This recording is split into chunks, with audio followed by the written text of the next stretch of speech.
బట్టి ఆయన ఉద్దేశమును బట్టి ప్రతి కార్యమును బలపరిచిన దేవుడు ప్రతి పరిస్థితి నుంచి మనములను విడిపించి పరలోక రాజ్యం ఎఫెక్ట్స్ తగ్గించేసి పరలోక రాజ్యం కొరకు మనమును బలపరిచి స్థిరపరిచిన దేవుడు అన్ని విషయాలలో మనముల ముందుకు నడిపించాలి. అంతకంతకు మనకు అభివృద్ధిని, మన జీవితాలను వెలుగుని నింపాలన్న దేవుడు సమయములు మనకు తన ఉద్దేశములను తెలియపరచాలని ఉండగా అందరం కూడా బైబిల్ గ్రంథంలో నుంచి ఒక మాట చదువుకొని కొంత సమయం దేవుని వాక్యాన్ని ధ్యానించుకుందాం. బైబిల్ గ్రంథంలో నుంచి మత్తయి సువార్త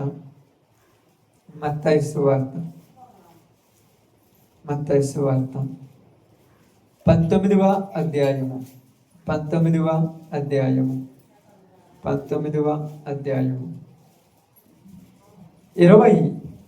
వచనాన్ని జాగ్రత్తగా చదువుకుందాం.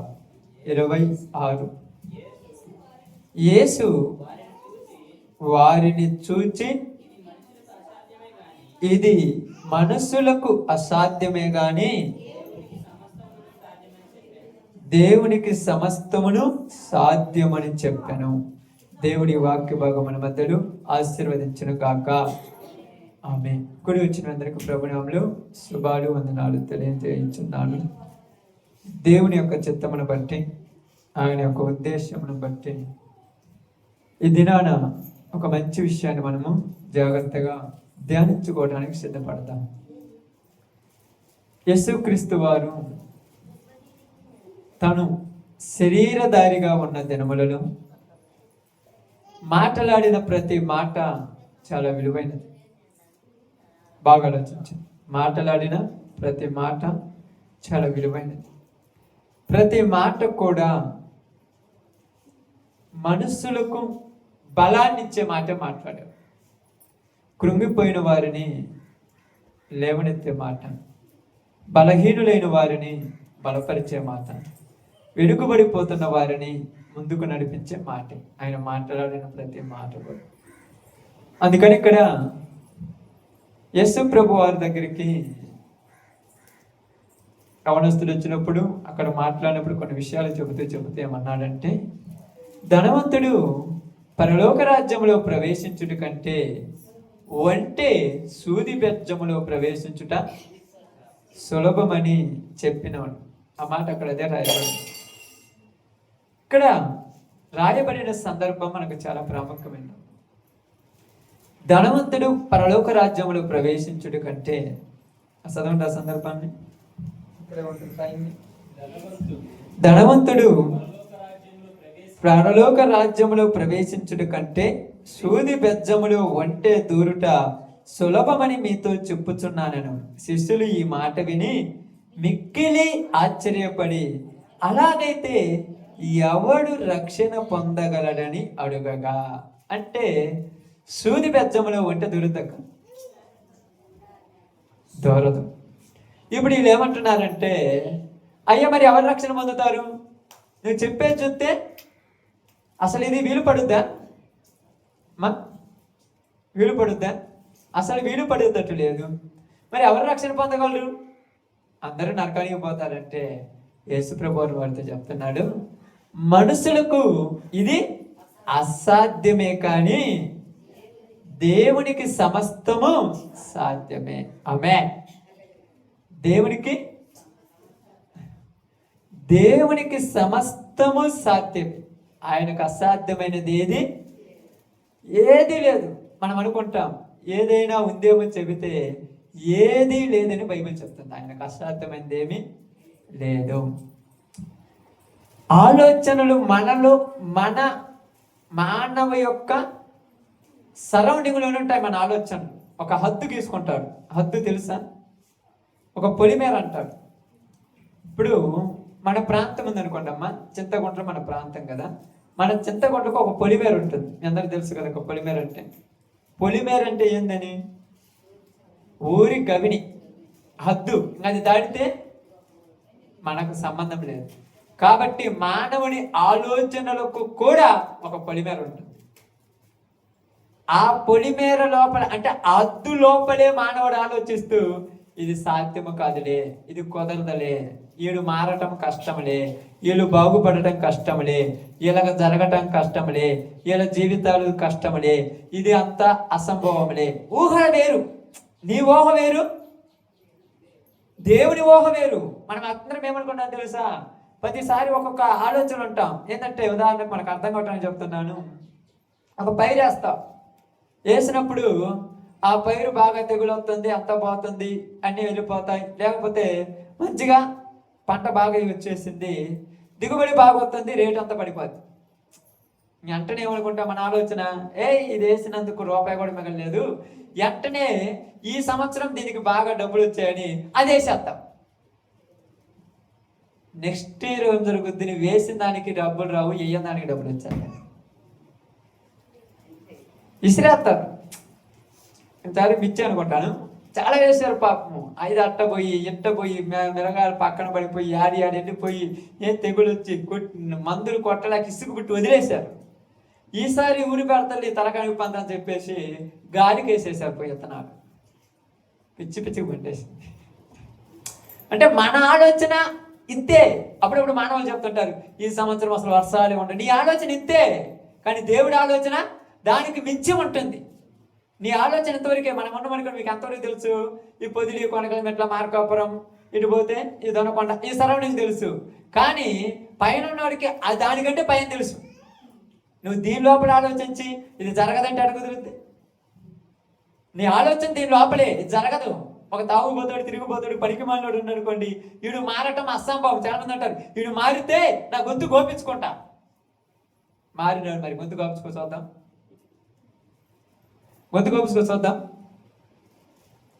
ఎందుకు చెప్తామంటే మనిషి పరిస్థితులు బట్టి మాట్లాడతాడు అంతే.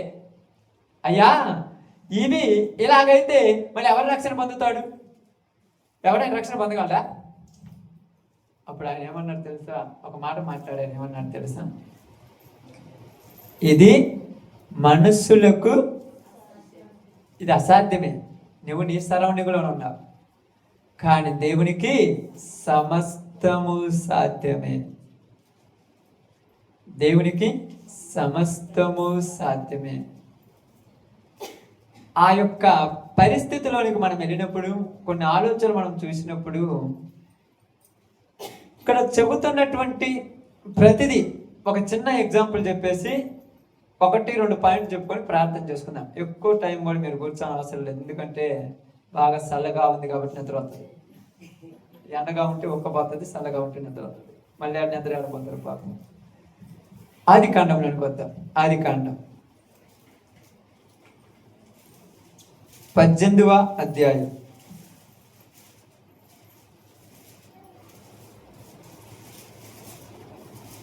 పద్దెనిమిదవ అధ్యాయం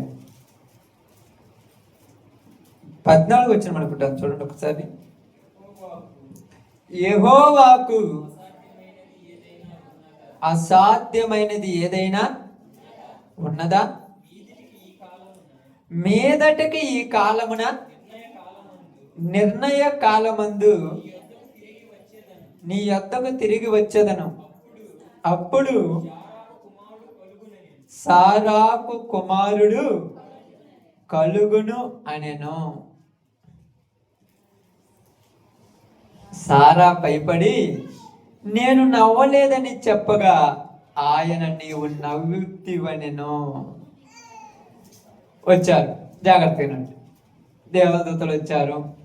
మా కళ్ళు మూసుకోవద్దు దయచేసి, దండం పెడతాను, కళ్ళు తెరవండి, దండం పెడతాను, మరీ చెప్తున్నాను, అస్సలు ముయ్యొద్దు. లేచి నిలబడండి, నిలబడండి. 5 సెకండ్లు కూడా కలిసి పైకి తీసుకుని 5 నిమిషాలే కదా. లేచి నిలబడండి, తప్పు లేదు. నిలబడి తట్టుడు తిరగండి, వెనక మీ గోడ ఫ్రీగా ఉంది. లేచి ఆ గోడ నుంచి ఈ గోడకి, ఈ గోడ నుంచి ఆ గోడకు. కళ్ళు మటుకు మూసుకోవద్దని. ఇక్కడ దేవుని దూతలు వచ్చాయి. అక్కడ నిలబడగానే అబ్రహాం వెళ్ళాడు, వాళ్ళని పిలుచుకొని వచ్చాడు. మంచిగా కోడె దూడను ఒకటి తీసుకొని వచ్చి దానిని వధించి గోధుమ పిండి తెచ్చి మంచిగా రొట్టెలు చేయించి ప్రశాంతంగా వాళ్ళ ముగ్గురికి కడుపు నిండా పెట్టాడు. కమ్మగా తిన్నారు మనవాడు. తిని పోతూ పోతే ఒక మాట మాట్లాడిపోతే బాగుంటుందా? పోయే వాళ్ళు ఎవరికి పోతే బాగుంటుందా? ఏదో ఒకటి చెప్పాలి కదా. అప్పుడప్పుడు మీరు కొందరు దేవుడి సేవకులు భోజనానికి వచ్చినప్పుడు మీరు భోజనం పెట్టిన తర్వాత ఏం చెప్పకుండా పోరు, అబ్బా కమ్మగా చేసేవు అక్క, కడుపు నిండా తిన్నాను అక్క, ఎంత బాగా ఊరు చేయలేదు అక్క. ఏదో ఒక మాట చెబితే మీకు సాటిస్ఫై అమ్మ. అప్పుడు అంటారు ఇంట్లో భోజనం పెడితే ఏం దుప్పు లేదంటే, నీకు తప్ప నాకు వంటలు అందరికీ నచ్చుతుంది, నీకు తప్ప. ఈ నిజం చెప్పేవాడు, వాళ్ళు అబద్ధాలు చెప్పేవాడు కదా. నిజం చెప్పేవాళ్ళు వీళ్ళు, నిజం చెప్పేవాళ్ళు నచ్చుతురా? ఇంట్లో వ్యక్తి నిజం చెప్తాడు. ఎందుకు?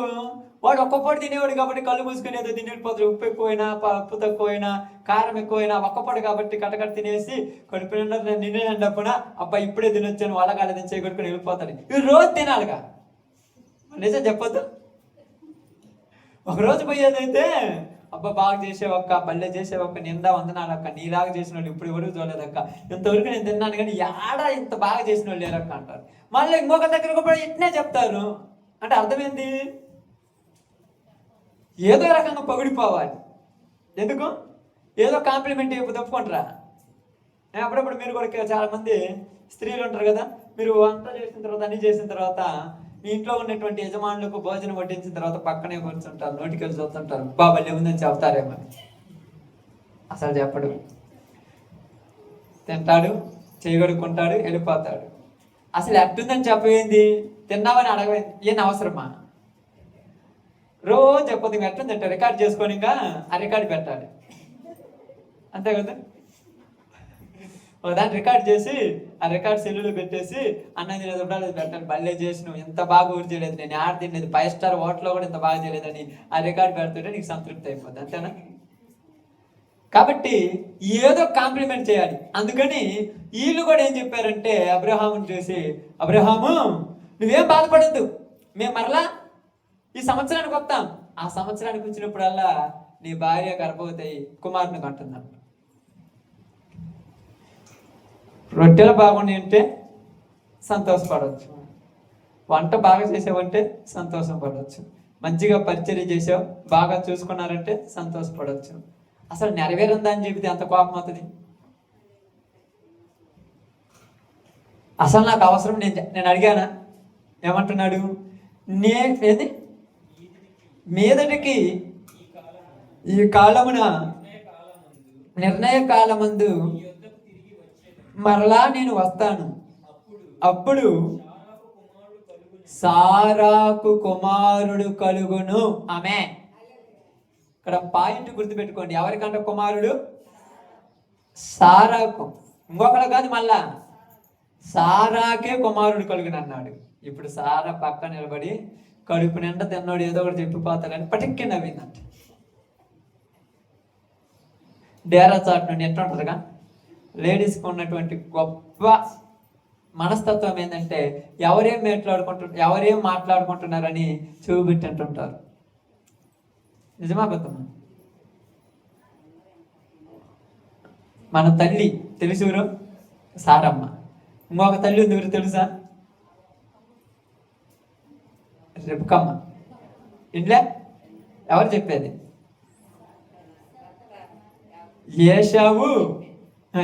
ఇషాకు ఏషావుతో చదువుతుంటే ఒక చివాడు పడేసింది.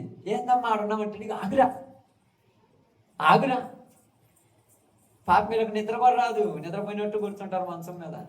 ఈ పురుషులు చాలా తెలివి కళ్ళు. వీళ్ళు మా నిద్రపోతున్నారు, వీళ్ళు అసలు నిద్రపోయిన మర్చిపోయి కూడా మాట్లాడరు దగ్గర. 1-2 సార్లు ఆగిపోయింది, ఈ రూము ఆ రూము ఈ రూము ఆ వంట రూము ఈ బెడ్రూమ్ మొత్తం బాత్రూమ్ కూడా చూసి అప్పుడు మాట్లాడతారు ఫోన్లలో. అవునా కదా? ఇది ఆట నుంచి అంటారు, ఊరు చూసిర్రు. సీసీ కెమెరా అయినా ఒకవేళ ఆన్ చేస్తే ఆన్ అవుద్ది, కానీ సీసీ కెమెరా కంటే డేంజర్ అయింది. సీసీ కెమెరాకి ఆన్ చేయాలి, ఇది ఆన్ చేయాల్సిన పని, గోడలకు చెవులు ఉన్నాయంటే వినేసి పక్క నవ్వేసింది. సారా నువ్వు ఎందుకు నవ్వావని అడుగుతున్నారు. నేను నవ్వలేదయ్యా. నేను నవ్వావు, నేను నవ్వలేదు. నవ్వావు, ఎందుకు నవ్వావు? ఎందుకు నవ్వింది చెప్పండి. ఏందమ్మా? ఏదేదో చెప్తున్నారు పాపం. మనిషికి ఒక మాట గట్టిగా మాట్లాడాను, నిజం రాదు. ఎందుకు నవ్వింది?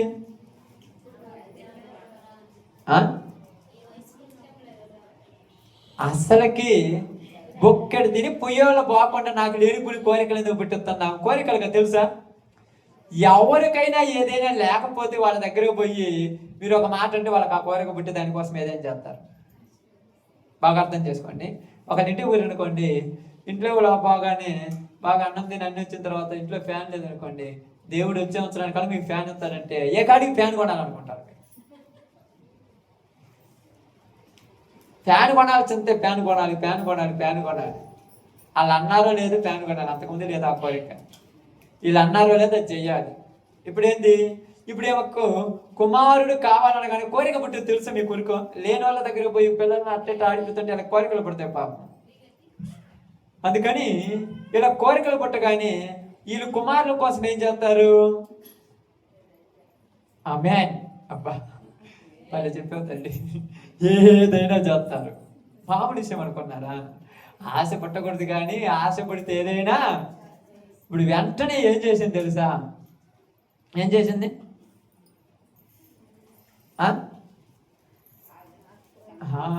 నాకు ఏదో రకంగా బిడ్డ కావాలి, ధ్యానం తెచ్చిచ్చానంటే ఎందుకు?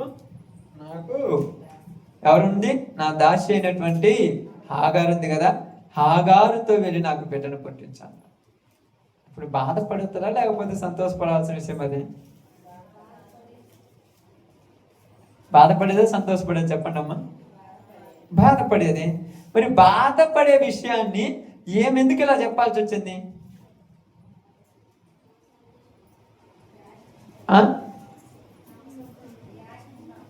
మీకు అర్థం కాలేదు. ఒక మనిషి గుణము ఎలాగ తెలుసుకుంటామంటే సందర్భం వచ్చినప్పుడు తెలుస్తుంది. ఎప్పుడు బాగుంటే మంచోళ్ళు అనుకోవద్దు. ఎవరిని నేను ఎక్కువ నమ్మను, నిజంగా చెప్తున్నాను. ఎవరిని కూడా ఒక గీత గీసుకుంటాను, ఆ గీత కంటే కూరిని నమ్మని. మీరు అనుకోవచ్చు ఏంటంటారు, ఈరోజు మనతో బాగున్నారు, క్లోజ్గా ఉన్నారు, మంచిగా ఉన్నారు, ఏంటి అంటారు చూడండి, నువ్వే నా బంక, నువ్వే నా ప్యార్పియా, ఇది ఏంటంటారు. అంత ఈజీ ఏం లేదు, ఏముండదు. ఒక్కసారి వచ్చి చూస్తే తెలుస్తుంది వాళ్ళ బుద్ధి. అవునా కదా? వాళ్ళ బుద్ధి, మనిషి బుద్ధి అట్టాడిదే. మనం మంచోళ్ళు అనుకున్నంత మంచోళ్ళు కాదు, చెడ్డోళ్ళు అనుకున్నంత చెడ్డోళ్ళు కాదు. వాళ్ళ బుద్ధులు అప్పుడప్పుడు బయటపడటానికి. అందుకే ఎంతవరకు ఉండాలి అంతవరకు ఉండాలి. భార్యతో ఎంత ఉండాలో, భర్తతో ఎంత ఉండాలో. ఎక్కువ ఉన్నామనుకో వాళ్ళు భూమికి తట్టుకోలేరు. జాగ్రత్త, నిజం. వాళ్ళు పోయిన తర్వాత వీళ్ళు తట్టుకోలేరు. ఎప్పుడైతే వీళ్ళు తట్టుకోలేరో అప్పుడు వీళ్ళకి ఏం పుట్టుద్ది? కోరికలు పుడతాయి. ఈ కోరికలు ఆమెను మర్చిపోలేకపోతున్నానని పొద్దుగూకులు మధ్యాహ్నం తాగుతుంటారు. నేను అంత ప్రేమించాను తెలుసా? ఏ రోజైనా నా భర్త లేకుండా, నా భార్య లేకుండా అన్నం తినలేదు. ఏ రోజైనా ఆ ఫోటో చూసుకోవడం తాగటం, ఫోటో చూసుకోవడం తాగటం. ఏంది పిచ్చా? దేవుడు లేడు, దెయ్యం లేదు, ఇదే పిచ్చి, ఇదే ధ్యాస. నన్ను పడుచుకోలేదు, నన్ను పడుచుకోలేదు. నువ్వు పడుచుకోవడానికి ఏమన్నా ఉన్నావా? ఏక శరీరం అన్నారు కదా. నీ ఆడున్నా నీ గురించి ఆలోచిస్తారు, ఆడున్నా నీ గురించి ఆలోచన. అసలు నువ్వు నన్ను పడుచుకోలేదు, నీకు ఇదే ధ్యాస. అసలు నిన్ను ఎక్కువ పడుచుకుంటే నీ వల్ల తలకానప్పుడు ఎక్కువ అవుతా, నీకు తెలుసో తెలియదు. పచ్చిగా చెప్తున్నాను, నేను ఎక్కువ పడుచుకుంటే తలకాయ నొప్పి తప్పితే ఏమి లేదు నీకు. మరి అయితే పడుచుకోవద్దా? పడుచుకోవద్దని ఎవరు అన్నారు? పడుచుకోవద్దని ఎవరు అన్నారా? ఏమీ లేదు. 30-75 సంవత్సరాల నుంచి 90 సంవత్సరాలు, 98 సంవత్సరాల దాకా ఇద్దరు సంతోషంగా ఉన్నారు, ఆనందంగా ఉన్నారు. ఏ నుంచి ఒక పొల పెట్టగానే పిల్లలు కావాలి, పిల్లలు కావాలి. పిల్లలు కావాలంటే తప్పేం లేదు. కానీ నాకు పిల్లలు ఆడబడతారు, అసలు కుదురుద్దా? కుదరదు. కానీ అప్పుడు అన్నాడు, యెహోవాకు అసాధ్యమైనది ఏది లేదు. యెహోవాకు అసాధ్యమైనది ఏది లేదు. ఆ మాటకు ఆమె భయపడి నేను అవ్వలేదు. దేవునిని పరీక్షించటం తప్పు, మనుషుల్ని కించపరిచే ఓకే. మనుషుల్ని ఏమైనా దేవుడిని అంటే మటుకు దేవుడు ఒప్పుకోడు. ఎంత గొప్ప విషయం తెలుసా? అది దేవుని యొక్క ఉద్దేశం అలాగనే ఉంటుంది. ఎలాగంటే మీకు అర్థం కావటానికి ఒక సందర్భాన్ని మీకు చెప్తాను, చూద్దాము.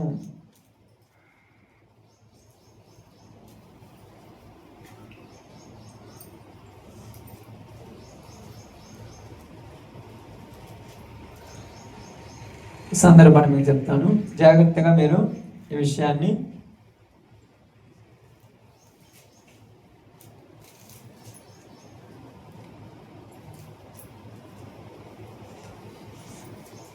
రాజులు 2వ గ్రంథము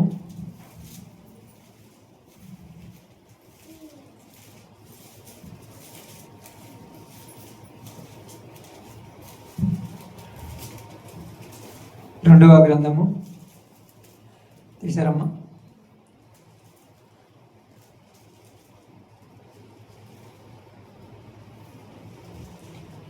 7వ అధ్యాయము 7వ అధ్యాయము 7వ అధ్యాయము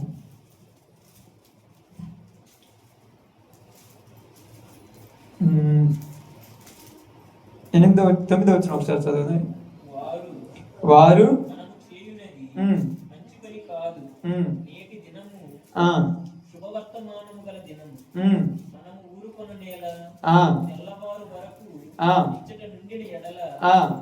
ఏదైనా ఒక అపాయం సంభవించిన కనుక మనం వెళ్ళి రాజు ఇంటి వారితో సంగతి తెలియచెప్పదాము, రండని ఒకరితోనొకరు చెప్పుకొనిరి. వచ్చి పట్టణపు ద్వారపాలకుని పిలిచి, మేము సిరియనుల దండుపేటకు పోతిమి, అచ్చట ఏ మనిషియు కనబడలేదు, మనిషి చప్పుడైనను లేడు, కట్టబడిన గుర్రములను కట్టబడిన గాడిదలు ఉన్నవి గాని గుడారముల దగ్గర ఎవరునూ లేరని వారితో చెప్పగా. ఇక్కడ షోమ్రోనులో జరిగినటువంటి ఒక సంఘటన.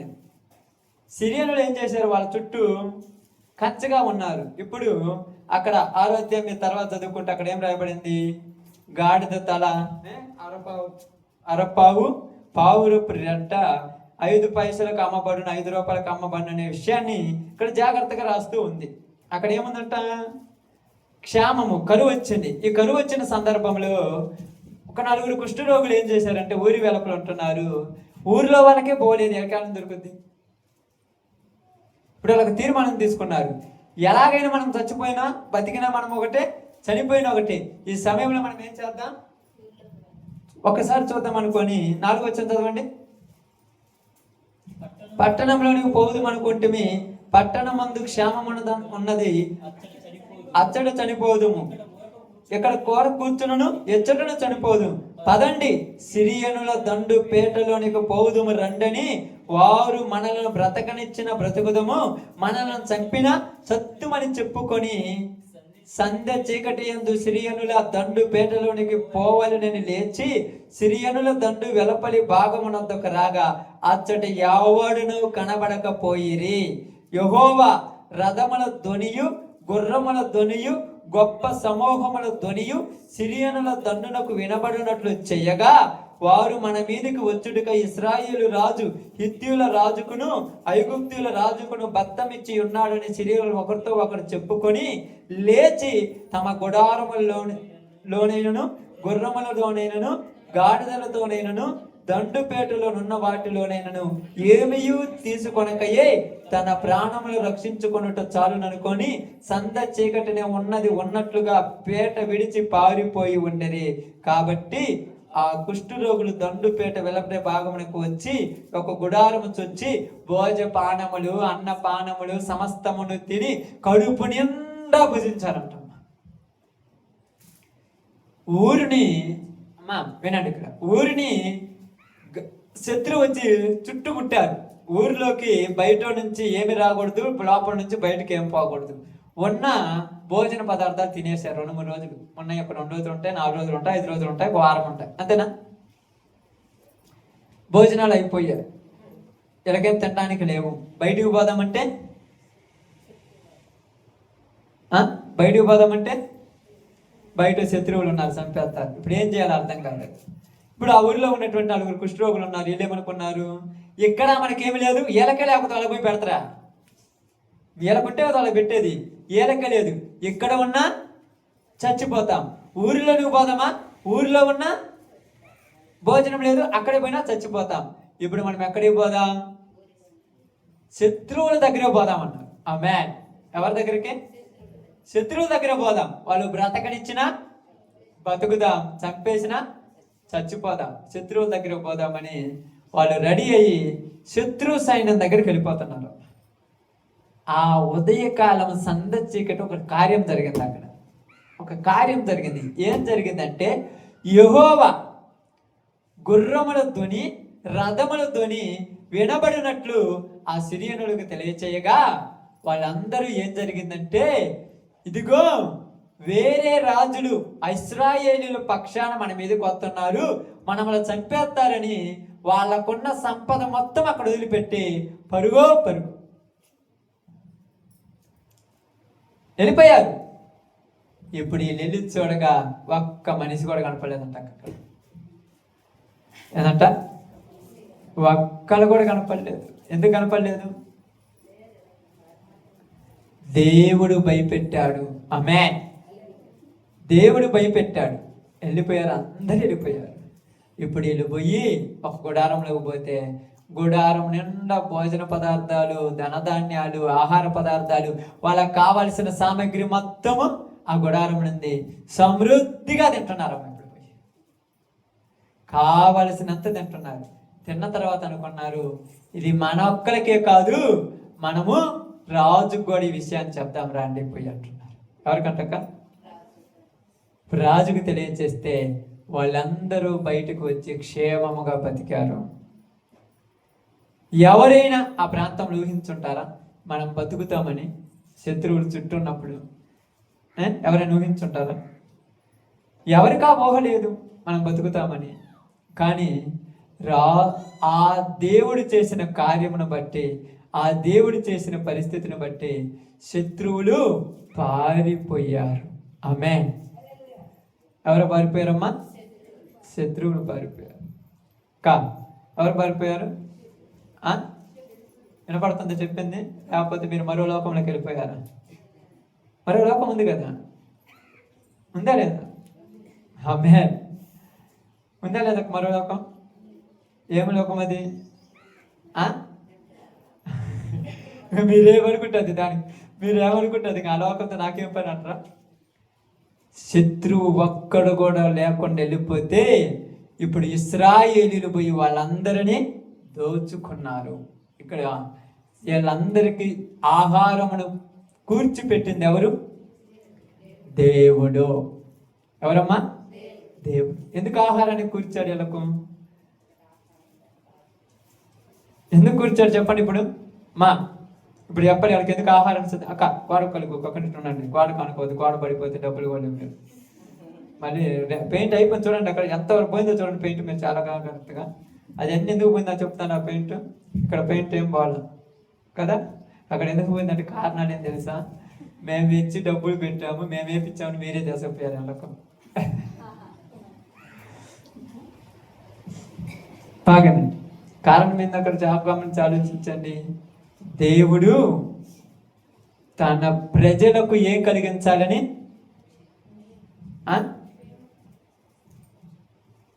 ఏం కలిగించాలి చెప్పండి? నీ ప్రజల నెమ్మదికై. వాళ్ళ ప్రజలకు నెమ్మది కావాలి, తన బిడ్డలకు క్షేమము కావాలి, తన బిడ్డలకు సంతోషము కావాలి, తన బిడ్డలకు ఇబ్బందులు ఉండకూడదు, తన బిడ్డలకు కష్టాలు రాకూడదు, తన బిడ్డల కోరికలు నెరవేర్చాలని రాజు ఆజ్ఞనే మార్చి శత్రువులను పారదులని గొప్ప దేవుడు మా దేవుడు.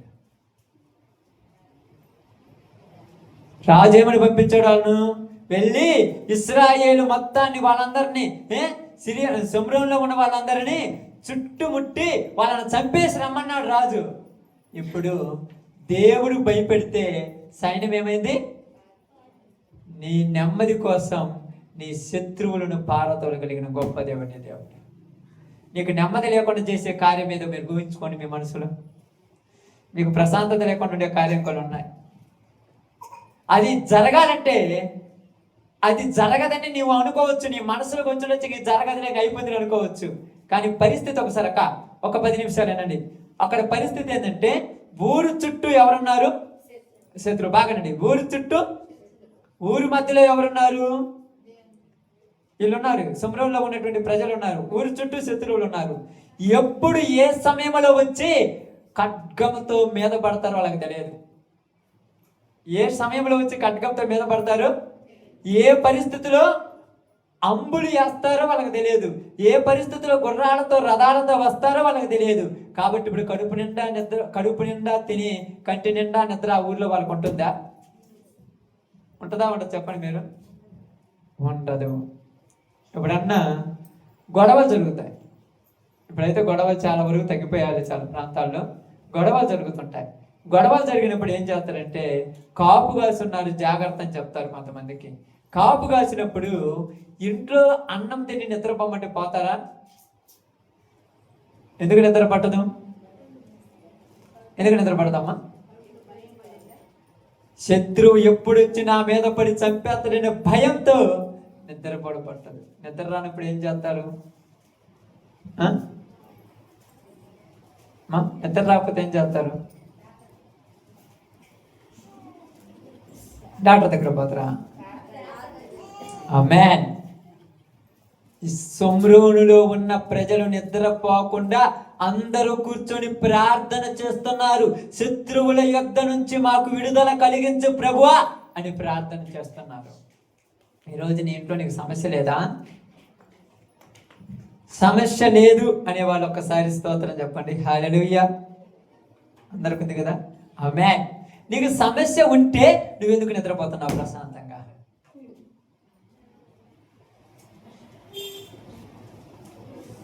నువ్వు నోటితో ఒప్పుకోకపోయినా క్రియలతో ఏం చెప్తున్నావు? నేను ప్రశాంతంగా ఉన్నాను ప్రభువా, నా భర్త మారాల్సిన పనిలా, నా కుమారుడు మారాల్సిన పనిలా, నా భార్య మారాల్సిన పనిలా, నా ఊరు మారాల్సిన పనిలా నేను ప్రశాంతంగా నిద్రపోతున్నా, నాకు అవసరం లేదని నువ్వు నీ క్రియల ద్వారా చెప్పేస్తున్నావు ఇక్కడ. అందువల్ల దేవుడు నీ కుటుంబాన్ని మార్చట్లా. ఆమేన్. ఒక సేవకుడిగా చెప్పేస్తున్నా, నీ కుటుంబాన్ని మార్చడం అంతే. నువ్వు ప్రశాంతంగా ఉంటే నీ ప్రజల నెమ్మదికి రాజాజ్ఞ, నువ్వు నెమ్మదిగా ఉంటే మార్చాల్సిన అవసరం ఉందక్క. నీ భర్త తాగొచ్చి నీ కుమారుడు తాగి తిరుగుతూ అంతా ఇన్ని చేసుకుంటుంటే నువ్వు మాత్రం ప్రశాంతంగా నిద్రపోతుందంటే ఇలాగనే నా కుమార్తెకు నా కుమారుడికి బాగుంది కాబట్టి నేను వాళ్ళని ఎందుకు మార్చాలి? ఇంకా నువ్వు బాధపడితే మార్చాలి, అంతేనా కాదా? నీకు ఏదైనా కష్టమైతే మార్చుకుంటావా? కష్టం లేకపోతే మార్చుకుంటావా? ఈరోజు చూడండి, ఉన్న డబ్బులన్నీ తగలబెడుతున్నారు, ఎక్కడికి పోయినా గొడవలి, యాడికి పోయినా ఇబ్బందులు. అయినా నువ్వు దేవుడి మందిరంలోకి వచ్చి నిద్రపోతున్నావంటే నా కుమార్తె ఎంత ప్రశాంతంగా ఉంది, ఇది ఇలాగే ఇలా కంటిన్యూ చేద్దామని చేస్తున్నాను. నీకు నువ్వు అంటావు నా బాధ ఏం తెలుసు అని. నేను ఇక్కడ ఒక సేవకుడిగా చెప్తున్నా, నీకు బాధే లేదు. పరిస్థితి బట్టి నీకు బాధ ఉంటే ఎలా ఉంటావు? బాధ ఉంటే ఎలా ఉంటారక్క? బాధ ఉంటే ఎవరికైనా నిద్ర పట్టుద్దా? బాధ ఉంటే ఎవరికైనా ప్రశాంతత ఉంటుందా? బాధ ఉంటే ఎవరికైనా నెమ్మది ఉంటుందా? బాధ ఉంటే ఎవరికి ఇది ఉండదు. ఏముంటుంది? ఆమేన్. అందుక అది తెలియని వేదన, అది తెలియని ఒక దిగులు. ఈ సారమ్మ గారికి బాధ ఉంది, రాత్రింబగులు నిద్రాహారాలు లేకుండా బాధపడుతుంది. షోమ్రోనులో ఉన్నటువంటి ప్రజలకు భయం చేత, ఎవరి భయం చేత? శత్రు భయం చేత. ఈరోజు నీకు ఆ భయం ఉందా? నేను చెప్తున్నాను, బైబిల్ గ్రంథంలో చెప్పబడింది దేవునికి అసాధ్యమైంది ఏది. మరి నీ కుటుంబంలో కార్యం ఎందుకు జరగట్లేదు? నాకు అది అర్థం కావాలి ఈరోజు. మరి కార్యం దేనికి జరగట్లేదు మనకు అర్థం కావాలి. దేవునికి అసాధ్యమైంది ఏమి లేదు, సమస్తము సాధ్యమే. మరి ఎందుకు జరగట్లేదు? మరి ఎందుకు జరగట్లేదు? ప్రార్థన చేయడం. ప్రార్థన మనలాగా చేసేడు లేరు ప్రపంచంలో.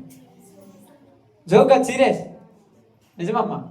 మనస్ఫూర్తిగా చెప్తాను, సేవకుడు నేనైనా ప్రార్థన చేసుకుంటాం లేదో కానీ మీ విషయమై చూస్తున్నాం కాబట్టి మీరు రోజు ఖచ్చితంగా 10 నిమిషాలు 20 నిమిషాలను ప్రతిరోజు ప్రార్థన చేస్తారు. దీనికి నేను నమ్మకం.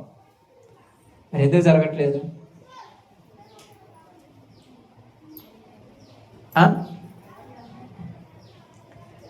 ఇప్పుడు ఉదాహరణకు ఏమనుకోవద్దు, నేను ఉన్నాను అనుకోండి, పొద్దున్నే చికెను చపాతీలు చేసి పెట్టింది, బాగా కడుపు నిండా తిన్నాను, హ్యాపీగా ఉన్నాను. 12 అవుతుంది, ప్రార్థన ఆపలేదు ఏమైనా అంటనా? ఎందుకని? ఇప్పుడు నీకు సమస్య లేదు కాబట్టి నువ్వు ప్రార్థన చేస్తున్నావు, కానీ అది మొక్కుబడి ప్రార్థన. మొక్కుబడి ప్రార్థన వేరు, దానికి 2 తేడా ఉన్నాయి అక్క. అర్థమైందా? ఇప్పుడు పని చేయాలి కాబట్టి చేసేది వేరు. ఇప్పుడు మీరు అందరూ ఇప్పుడున్న పని ఏంది? మనకు గేడింగ్ కదా అక్క, అందరు గేడింగ్ కదా.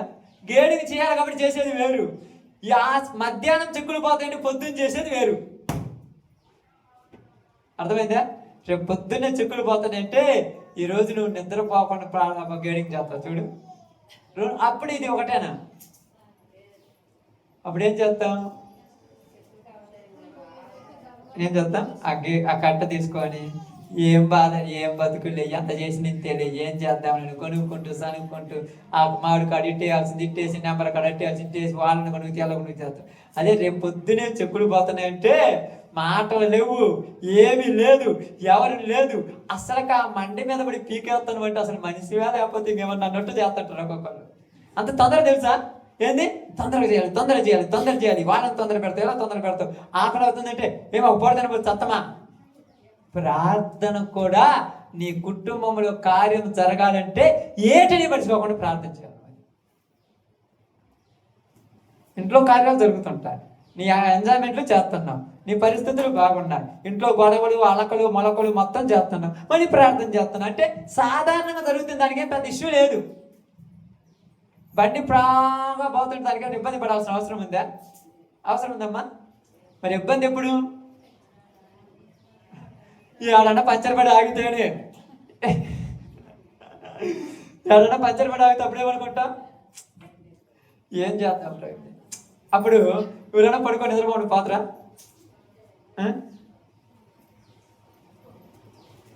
అప్పుడు ఒక టెన్షన్ ఉంటుంది. ఏ టెన్షన్? మీకు తెలియదు టెన్షన్ ఎలా ఉంటుంది చెప్పమంటారు. ఆ టైంలో 2 టెన్షన్లు చెప్తాను. ప్రశాంతంగా పక్కన సాపరుచుకున్నాము, ప్రశాంతంగా కూర్చున్నాము, ధ్వంసం తెచ్చిచ్చారు మన సహోదరులు, కమ్మగా తాగాము, ప్రశాంతంగా ఉన్నాము, టైర్ వేసిపోయారు, పంచర్ వేసుకొచ్చారు. అది టెన్షన్ కాదు. ఇటు పక్క ఉరుములు, ఇటు పక్క గాలి, ఇటు పక్క మెరుపులు వచ్చి చూడు, ఏంటి నిన్న రాలేదు, అది టెన్షన్ అంటే. ఇది టెన్షన్ అంటారు. పంచర్ పడితే టెన్షన్ ఊరికన్నా ఉంటుందా? ఇటు వల్ల నల్లగా నేసి వస్తుంది, ఇటు వల్ల మెరుపులు మెరుస్తుంది, ఇటు వల్ల నుంచి గాలి వస్తుంది. అప్పుడు అనుకుంటారు ఫోన్ మీద పని చేస్తాం. ఏం చేస్తున్నారు వాళ్ళు? ఏం చేస్తారు పాపము? అంటే సమస్య జరగాలంటే నీలో తొందర ఎక్కువ అవ్వాలి, నీలో ఆసక్తి ఎక్కువగా ఉండాలి. పేతురు చెరసాలలో బంధించబడినప్పుడు సంఘం ఏం చేసిందంట?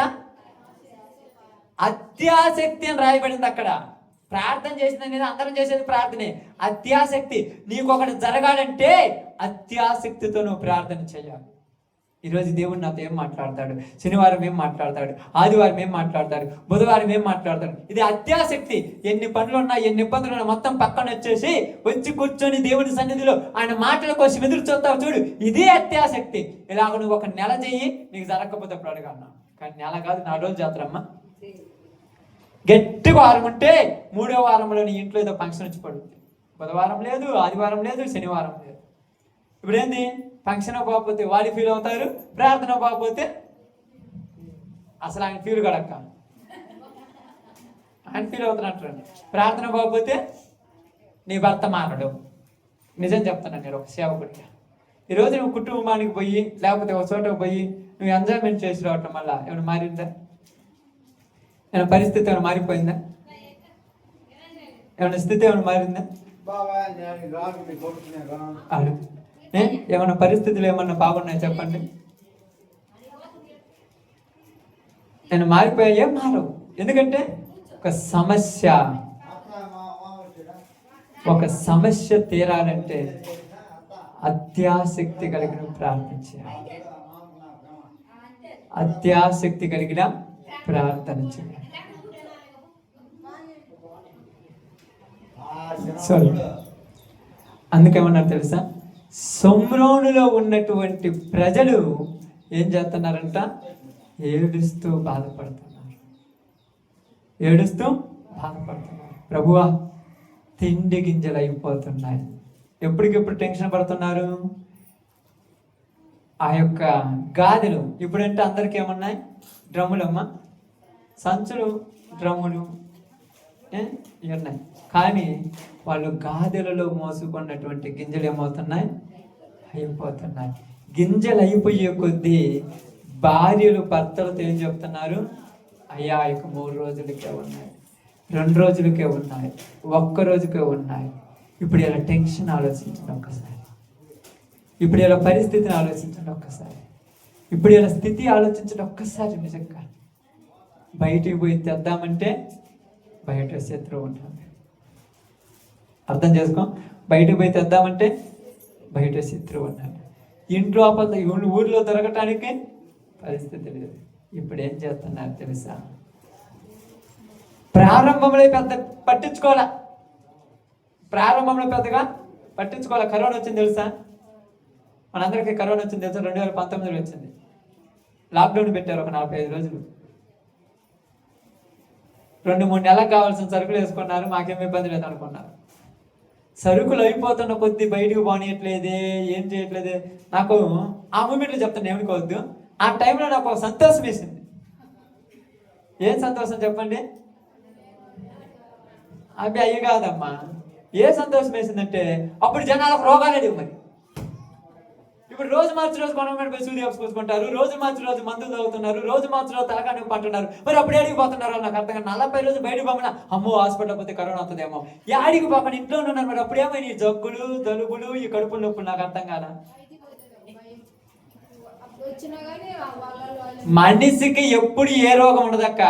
లేనిపోని డౌటే రోగంగా మారిపోయింది మనుషులకి రోజు. నిజం చెప్తున్నాను. వస్తే కాదని కాదు, కానీ రోజు పోయి సూది వేసుకుంటున్నారంటే ఇది అలవాటు అయిపోయింది. అంతే కదా? వీళ్ళకి నిద్ర రావాలంటే ఏం కావాలి? నిద్ర మాత్రం వేసి నిద్ర రాదు. ఆడికి పోయి సూది వేసుకుంటే అమ్మాయి నా జబ్బు తగ్గిందని నాకు మాత్రం నిద్ర రాదు.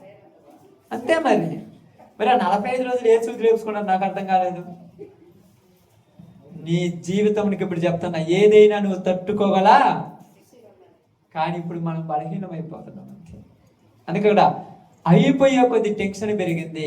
అందరూ కూడా దేవుణ్ణి మొరపెట్టడం ప్రార్థన చేశారు. ప్రభువా, శత్రువు దాటిపోవాలి, శత్రువు చేతిలో నుంచి మమ్మల్ని విడిపించాలంటే ఆయన మాట్లాడు ఆయన ప్రజలు నెమ్మదిగా ఉండాలని శత్రువులను తరిమేశాడు ఆయన.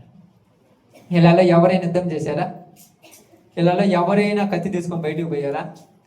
వాళ్ళు వెళ్ళిపోయారని కూడా వీళ్ళకి కూడా తెలియదు. ఆఫ్టర్ 4 కుష్ఠరోగులు దేనికి పనికిరాను అని వెలివేశారు ఊర్లో నుంచి. ఈరోజు ప్రతి కుటుంబంలో నుంచి కొంతమందిని వదిలేసి ఉంటారు, ఇది పనికిరానుడని. వాడే రేపు నీకు దిక్కయ్యే రోజు అవుతుంది. జాగ్రత్త. నిజమా? నిజం ఇది. అస్సలకి ఏస్ట్ వీడు పుట్టినా ఒకటే పుట్టకపోయినా ఒకటి అని మీరు పక్కన పడేసి ఉంటారు తెలుసా? వాళ్ళే మీకు బోబెట్టే రోజు అవుతుంది. గుర్తుపెట్టుకో జాగ్రత్తగా. నిజంగా నేను కళ్ళతో చూశాను. మా చిన్నమ్మ తెలుసు కదా, కళ్ళు లేనమ్మ. మా అమ్మ చెల్లెలు, 2 కొడుకులు, 1 అమ్మాయి. పెద్ద కొడుకు, చిన్న కొడుకు 8 సంవత్సరాలు 9 సంవత్సరాలకి వెళ్ళిపోయాడు. ఎటుపోయాడు తెలియదు. చచ్చిపోయాడు అనుకున్నారు, వదిలేశారు, అసలు మర్చిపోయాం. తర్వాత 22 సంవత్సరాల తర్వాత మళ్ళా తిరిగి వచ్చాడు. పెద్ద కొడుకుంటే అది రోజు చచ్చిపోయాడు. ఏదో ఈడు ఆదుకుంటానంటే వాడే దేశదెమరు అయిపోయి చనిపోయాడు. భర్త చనిపోయాడు. ఇప్పుడు ఆమెకు బోవ పెడుతుంది వాడే. ఇలా కాసింది కొద్దిగన్నా. నువ్వు నమ్మకపోతావేమో, కానీ దేవుడు నీ కోరిక నెరవేరుస్తాడు. నువ్వు పనికిరామనుకున్నది దేవుడికి. ఈరోజు అందరం పనికిరాదు అనుకుంటాం, నవ్వుకుంటాం, హేళన చేస్తాం. నవ్విన పెద్దలు అన్నారు కదా, నవ్విన నాపసేన పండుద్ది అన్నట్టుగా. నువ్వు హేళన చేసినోడే రేపు నీకు దిక్కయ్యే రోజు అవుతుంది. జాగ్రత్త. నిన్ను చూసి హేళన చేసే, నాకు డబ్బు ఉంది, బలగం ఉంది, ఉద్యోగం ఉంది, అధికారం ఉంది, ఎంత ఉంది, నాకెందుకు అంటావు? ఇన్ని ఉన్నా రేపు వాడి కాళ్ళ దగ్గరకు పోయే రోజు ఒక రోజు అవుతుంది. గుర్తుపెట్టుకో. అది దేవునికి సాధ్యం. ఎవరికి? మనుషులకి సాధ్యం అనుకుంటున్నారేమో. మనుషులకు సాధ్యము కాదు, దేవునికే సాధ్యం. అందుకనే ఈ శత్రువులందరూ కూడా పారిపోయారమ్మా. వెంటనే కుష్ఠరోగులు పోయి కడుపు నిండా భోజనం చేశారు. అందరికంటే ముందు భోజనం చేసింది ఎవరు? వాళ్ళకొకరు పెడితే తినేవాళ్ళు. ఇప్పుడు వాళ్ళే ఊరందరికీ పెట్టాల్సి వస్తుంది. కుష్ఠరోగులు ఊరిలోకి వచ్చారు. ఇప్పుడు రాజు దగ్గర పోయి, రాజా, మేము బయటకు పోయి చూస్తే శత్రువులందరూ పారిపోయారు, మంచిగా భోజనం అక్కడ సిద్ధం చేయబడింది, ఇప్పుడు వెళ్ళి అప్పుడు తెచ్చుకుంటున్నారు. ఇది కార్యం చేసింది ఎవరు? ఆమేన్. మనుషులకు అసాధ్యమే, దేవునికి సాధ్యమే. మరో విషయాన్ని మీకు చెప్తాను, బాగా గమనించండి. ఇర్మియా గ్రంథము 32 అధ్యాయము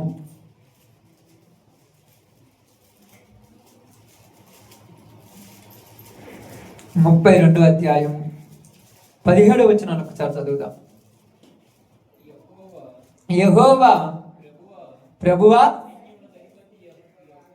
సైన్యములకు అధిపతి యెహోవా అను పేరు వహించువాడా, సూర్యుడా, మహాదేవ, నీ అధిక బలము చేతను, చాచిన బాహువు చేతను భూమి ఆకాశములను సృజించితివి. నీకు అసాధ్యమైనది ఏదియు లేదు. భూమి ఆకాశమును సృష్టించింది నువ్వే. కాబట్టి నీవు ఒక మాట మాట్లాడుతున్నాడు. 27 వచనం చదవండి. అదే అధ్యాయంలో 27. నేను యెహోవాను. బాగా నడకి మాట. సర్వ శరీరులకు ప్రార్థనకు వచ్చి దేవుని మందిరంలో కూర్చున్న ఇక్కడున్న నీకు, పక్కన ఎక్కడో జోదాలు ఆడుకుంటూ, విభిచారాలు చేసుకుంటూ, పొలంలో పనులు చేసుకుంటూ, పనికి మాలినోళ్ళని పేరు తెచ్చుకున్న వాళ్లకు దేవుడును నేనే. నాకు అసాధ్యమైనది ఏది నీకే జరుగుతునుకోవద్దు, వాళ్ళకు కూడా జరిగేస్తాడు దేవుడు. అయ్యా ప్రార్థన చేయకుండా జరిగేస్తాడంటే వాళ్ళ మొర. అందరికీ సర్వ శరీరులకు దేవుడు ఎవరు? ఆయనే. ఆయన అందరికీ చేస్తాడు, నీకు మాత్రమే కాదు, అందరికీ చేస్తాడు. ఎప్పుడెప్పుడు అంటారు చూడండి, దేవుడు లాగొచ్చి కాపాడుకున్నాడు. ఆ టైంలో దేవుడు లేకపోయింటే నేను. అప్పుడప్పుడు చాలా మంది చెప్తారు, లోకంలో ఉన్నవాళ్ళు కూడా, పాపంలో ఉన్నవాళ్ళు కూడా దేవుడే ఆ గండం నుంచి తప్పించాడు. ఎన్నిసార్లు తప్పిస్తాడు? ఎన్నిసార్లు తప్పించుంటాడు? ఎన్ని ప్రమాదాలను తప్పించుంటాడు? అప్పుడు మనుషుడు గుర్తుపెట్టుకోవాల్సింది ఏంటంటే, నా ఊపిరి అయితే పోయేది దేవుని దయ వల్ల మాత్రమే నేను జీవించగలిగానని చెప్పుకోవాలి. సర్వ శరీరులకు దేవా. ఎవరికి? సర్వ శరీరులకు దేవా. ఇక అందరికి అర్థం కావటానికి ఒక చిన్న విషయాన్ని చెప్తాను. బైబిల్ గ్రంథంలో నుంచి మీకు అర్థం కావటానికి చెప్తాను. యేసు ప్రభువారు ఒక ప్రాంతంలోనికి వెళుతూ ఉన్నప్పుడు అక్కడ ఒక స్త్రీ, అమ్మా బాగానండి, ఒక స్త్రీ తన యొక్క కుమార్తెకు బాగలేదని యేసు ప్రభు దగ్గర పోయి అడుగుతుంది. మీ అందరికీ తెలిసిన సందర్భం. అయ్యా మా కుమార్తెకు బాగలేదు, నువ్వు మాట మాత్రం చదివిస్తే ఆమె బాగుపడుతుంది, నువ్వు వచ్చి ఆమెను బాగు చేయమనగానే యేసు ప్రభు ఒక మాట అన్నాడు. ఏం మాట అన్నాడక్క? పిల్లల రొట్టెలు తీసుకెళ్ళి కుక్క పిల్లలకు వేయటము తగదు, యుక్తము కాదు, కరెక్ట్ కాదు అన్నాడు. ఇక్కడ పిల్లలు ఎవరు? కుక్క పిల్లలు ఎవరు చెప్పాలి. పిల్లలు ఎవరు? కుక్క పిల్లలు ఎవరు?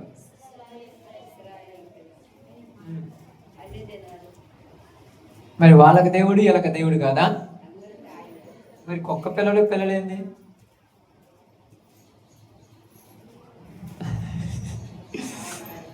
బాగా ఆలోచించండి. చాలా మంది అంటే ఇప్పుడు లోకంలో ఉన్నటువంటి వక్రీభవించే వాళ్ళు ఏమంటారు తెలుసా?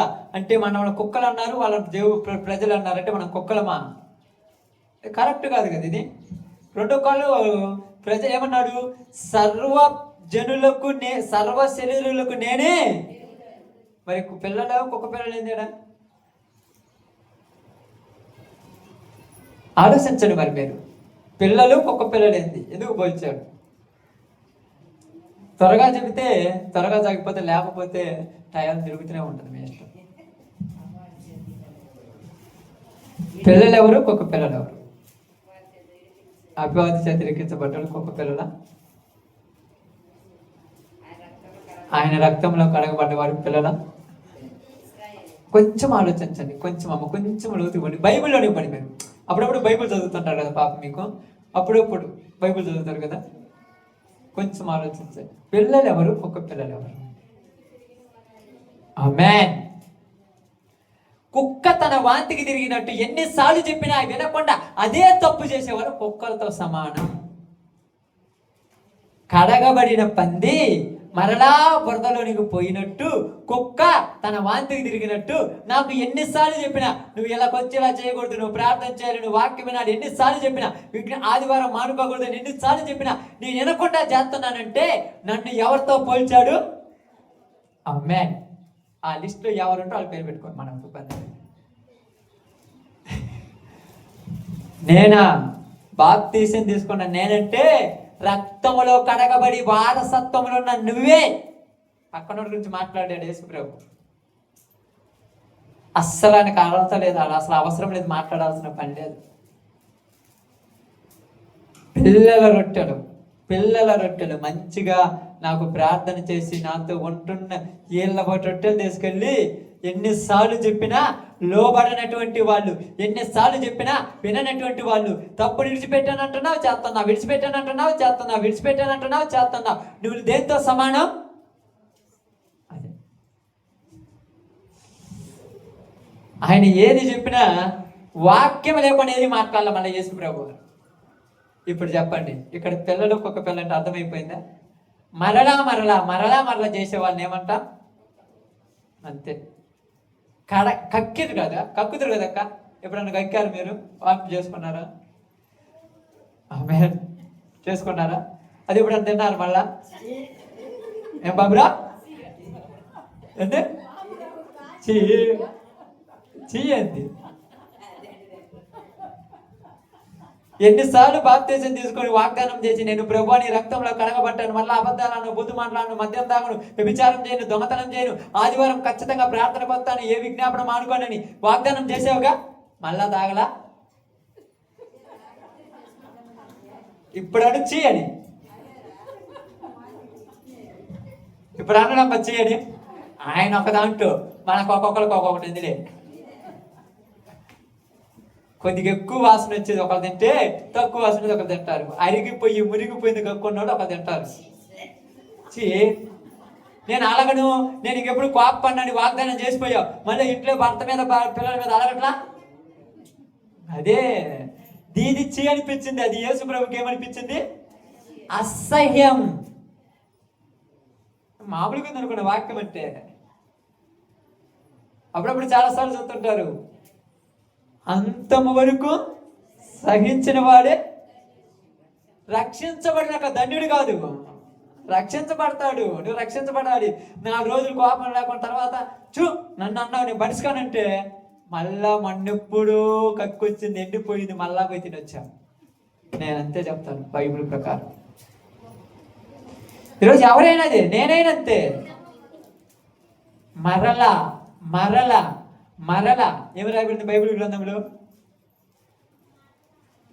అంటే? మరలా మరలా అంటే ఎన్నిసార్లు చెప్పి నీకు అట్లా జుట్టు వేపుసుకోవద్దు, అది పనికి మాలిందని నువ్వు వేపుకుంటున్నావు. దీనికి అంతే. బైబిల్ ఏం చెప్పింది? బైబిల్ గ్రంథం తెలుసా? ఏం చెప్పింది తెలుసమ్మా? ఏం చెప్పింది? అవి కాదు, మరలా మరలా అనే దాని గురించి ఏం చెప్పింది అంటున్నాను. ఒకసారి వెలిగించబడిన తర్వాత, పరలోక రాజ్య సంబంధమైన దేవుని దివ్య వాక్యం రుచి చూసిన తర్వాత మరలా పాపం చేయవాడిని మార్చుట. ఇన్ని తెలిసిన మనమే పాపం చేస్తుంటే మన వల్ల కుక్కలు అన్నాడు ఆయన, వాళ్ళని అనలే.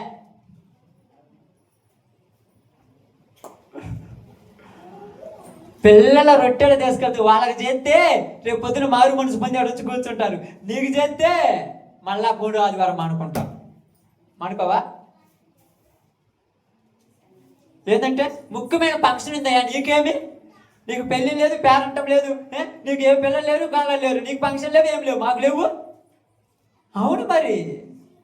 అందుకే యేసుప్రభు వారి దగ్గరికి పేతురు వచ్చాయా, నీకోసం మేము అన్ని వదిలిపెట్టుకున్నాం, లోకంలో గుడ్రాలుగా బతుకుతున్నాం, మాకు ఉపయోగం ఏంటంటే నా నిమిత్తమున సమస్తమును విడిచిపెట్టిన మీరు ఇహమందును పరమందును 2 అంతలు పొందుకుంటారన్నాడు. అందుకనే దేవుని నమ్మిన తర్వాత సంఘమును బిడ్డలుగా చూసుకుంటాం.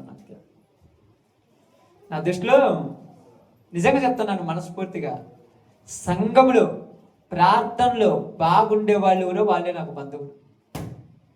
నా రక్త సంబంధులైన ప్రార్థనకు రాకపోతే వాళ్ళు నాకు దెయ్యాలతో సమానం. వాళ్ళని పిలవను కూడా పిలవండి. నిజం అంటే నిజం. కావాలని చూడండి కొన్నిసార్లు అప్పుడప్పుడు చెప్తుంటారు చాలా మంది, అసలు మమ్మల్ని పడుచుకోరు, మాకు ఏది కూడా పెట్టరు. ఎందుకు పెట్టారు నాకు అర్థం కాదు. ఎందుకు పెట్టారా చెప్పండి అమ్మా? అవసరం వాళ్ళకు? ఎవరు సొమ్మిది? దేవుడి సొమ్ము తీసుకెళ్ళి దేయాలకు కట్టొచ్చా? మీరు అడగకపోతే దేవుడు అడుగుతాడు తెలుసా? అందుకే నేను చాలా క్లారిటీ ఉంటా దాంట్లో. ఇప్పుడు మనుషులకు నచ్చకపోతే నాకేమి? ఇప్పుడు నచ్చినంత మాత్రం వాళ్ళు ఏమన్నా గిఫ్ట్లు ఇస్తారా? నచ్చినంత మాత్రం వాళ్ళు ఏమన్నా తినకి ఇస్తారా? వాళ్ళు అంతే, నేను ఇంతే అన్నట్టు ఉన్నారు. అందుకే యేసుప్రభువు ఏమన్నారు తెలుసా? పిల్లల రొట్టెలు, వీళ్ళందరూ నా పిల్లలు. అందుకే బైబిల్ రాబడింది ఏంది? సర్వ మానవాళికి నేనే వారు నా రక్తముతో కడగబడటానికి నేను ఏర్పరచుకున్న బిడ్డలన్నా. ఇప్పుడు మారినప్పుడు బల్లే చెప్పుంటారు కదా మీకు. అది బాగా చెప్తారు పాపం, ఏందో నాకు అర్థం కాదు. మీరు అనుకుంటారు బాప్తిస్మ అనుకోవద్దు. బాప్తిస్మ అనేది నా దృష్టిలో ఆఫ్టర్ సెకండ్ టైం. ఫస్ట్ ఏం తెలుసా? ఎప్పుడైతే ఒక బైబిల్ పట్టుకొని లేకపోతే ఏమీ లేకుండా మందిరంలోకి వచ్చి కూర్చుంటావో అప్పుడు నువ్వు యేసుప్రభుని నమ్మినట్టే మనస్ఫూర్తిగా. ఇప్పుడు ఈ వాక్యం అంతన్న తర్వాత రేపొద్దున మళ్ళా అదేదో ఉంది ఇదేదో ఉందని నువ్వు వెనుకబడిపోయినవంటే ఆ లిస్టులో నువ్వు ఏదైనా పెట్టుకోవాలి. ఇప్పుడు అన్న ప్రాబ్లం వచ్చి అని అంటవా?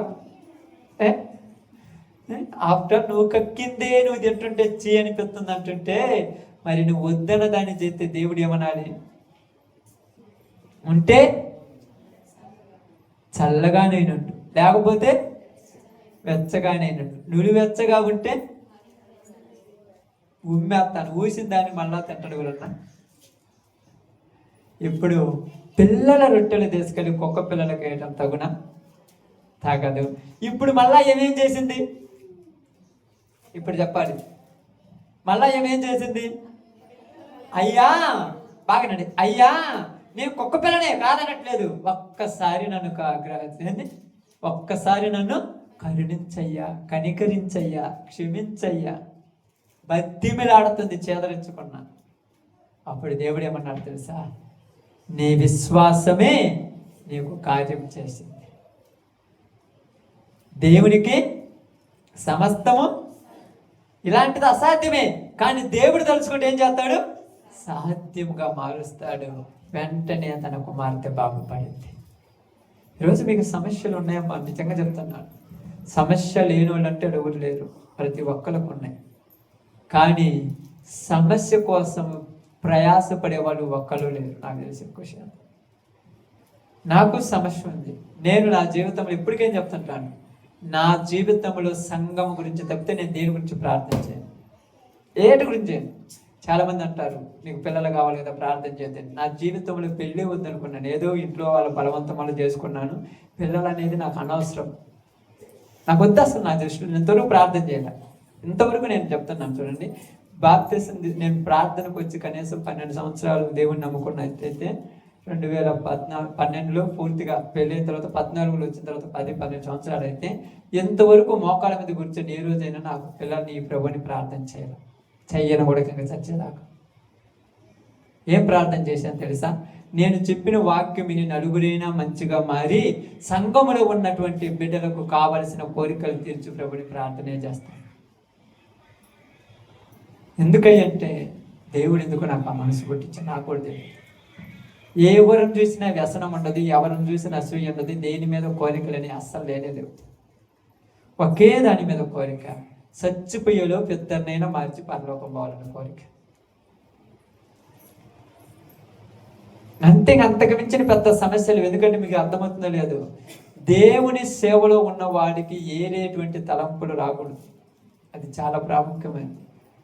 అందుకని మనము పోరాడుతున్నటువంటి పోరాటం చాలా గొప్పది. మీకు అర్థం కాదు ఈ పోరాటం గురించి.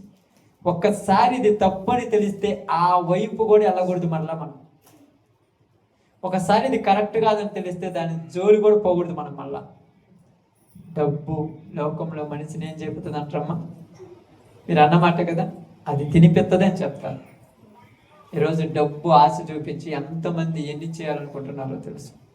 కానీ దేవుడు తలుచుకుంటే ఎప్పుడు ఏది ఇవ్వాలో అప్పుడే ఇస్తాడు. తెలుసా తెలియదు? నేను చాలాసార్లు చెప్తాను, నాకు అవసరమైనప్పుడు దేవుడు ఇచ్చేస్తాడు. అదంతే. పరిచర్య కోసం అవసరమైనప్పుడు. మరి నా కోసం నేను పర్సనల్ ఇప్పుడు అసలు అడగను కూడా. పరిచర్య కోసం అవసరమైనప్పుడే మనం మేము పోతున్నప్పుడు అక్కడ పంచర్ అయింది తెలుసు కదమ్మా, తెలుసు కదా. పంచర్ అయినప్పుడు నా జోబులు ₹1 కూడా లేదు. వేరే వాళ్ళు ప్రార్థన చేసుకొని ఒక 500 డబ్బులు ఇచ్చారు, అయ్యే స్టవ్ తెప్పించారు, నాకు ₹1 కూడా లేదు.